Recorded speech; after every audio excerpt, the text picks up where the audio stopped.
പുറത്ത് നല്ല മഴയാട്ടോ, ഒന്ന് കാണിച്ചു തരാം. കണ്ടോ, പുറത്ത് അടിപൊളി മഴയാണ്. അപ്പോൾ ഈ മഴ പെയ്യുമ്പോൾ നമുക്കൊരു ഡിഷ് ഉണ്ടാക്കാം. അതായത് കഴിഞ്ഞ ദിവസം വീഡിയോയിൽ ഒരാളൊരു ഫുഡ് ഉണ്ടാക്കുന്നത് കണ്ടു. പക്ഷേ അത് പാക്കറ്റ് കൊണ്ടുവന്നിട്ട് പാക്കറ്റ് പൊട്ടിച്ച് ഉണ്ടാക്കുന്നതാണ് കണ്ടത്. കാരണം വെച്ച് കഴിഞ്ഞാൽ അത് റെഡി കുക്ക് സാധനമാണ്. പക്ഷേ അത് ലൈവായിട്ട് ഉണ്ടാക്കണമെന്ന് എനിക്ക് തോന്നി. കാരണം ഒരു നൊസ്റ്റാൾജിയാണ്. ഒരു 80s 90s 60s ഒരിക്കലും മറക്കാൻ പറ്റാത്ത ഡിഷസായിരിക്കും. എല്ലാ വീടുകളിലും എപ്പോഴും ഉണ്ടാക്കിക്കൊണ്ടിരുന്ന ഒരു ഐറ്റം തന്നെയാണ്. പിന്നെയെന്ന് വെച്ച് കഴിഞ്ഞാൽ ഈ തടിയില്ലാതെ മെലിഞ്ഞിരിക്കുന്നവർക്ക്, തടി വേണമെന്ന് ആഗ്രഹിക്കും, മെലിഞ്ഞിരിക്കുന്നത് ഭയങ്കര വിഷമമുള്ളവർക്ക് തടി വെക്കണം എന്നുണ്ടെങ്കിൽ ഈ ഡിഷസ് പതിവായിട്ട് കഴിച്ചാൽ മതി, പെട്ടെന്ന് തടി വെക്കും. അപ്പം വീഡിയോയിട്ട് പോയാലോ.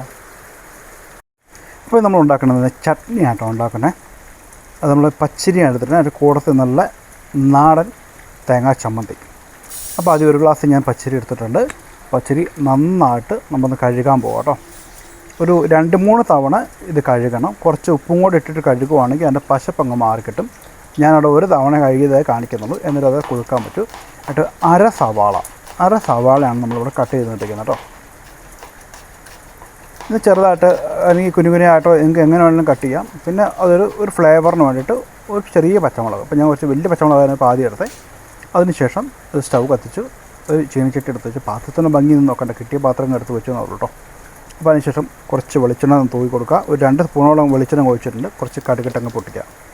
കടുക് ഇങ്ങനെ നല്ല കിടക്കിടാന്ന് ഇങ്ങനെ പൊട്ടി വരുന്ന സമയത്ത് നമ്മൾ അരിഞ്ഞു വെച്ചിരിക്കുന്ന പച്ചമുളകും ഇപ്പോൾ സവാള അങ്ങോട്ട് ഇടുക. വേണമെങ്കിൽ കുറച്ച് വേണമെങ്കിൽ കറിവേപ്പിലയോ ഇഞ്ചിയൊക്കെ ഇടുക നല്ലതാണ് കേട്ടോ. ഞാനുള്ളതൊക്കെ അഡ്ജസ്റ്റ് ചെയ്തെന്നുള്ളത്. അതിനുശേഷം 1 ഗ്ലാസ് അരിക്ക് 2 ഗ്ലാസ് വെള്ളം എന്ന കണക്കാണേ. കാരണം വെച്ച് കഴിഞ്ഞാൽ ഇത് ബിരിയാണി റൈസ് പോലെയല്ല. ഇപ്പം നിങ്ങളിപ്പം ബിരിയാണി റൈസൊക്കെ ആണെങ്കിൽ 1.5 ഗ്ലാസ് ഒഴിച്ചാൽ മതിയാവും. എന്നിട്ട് അതിൻ്റെ ആവശ്യത്തിന് ഉപ്പും കൂടി ഇട്ടിട്ട് അത് തിളയ്ക്കാനങ്ങ് പോകും കേട്ടോ.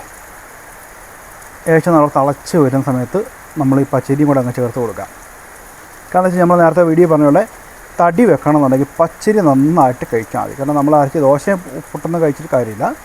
ഇതുപോലെ ഇത് വറ്റിച്ച് കഴിച്ചിട്ടുണ്ടെങ്കിൽ നല്ല രീതിയിൽ തടി വെക്കും.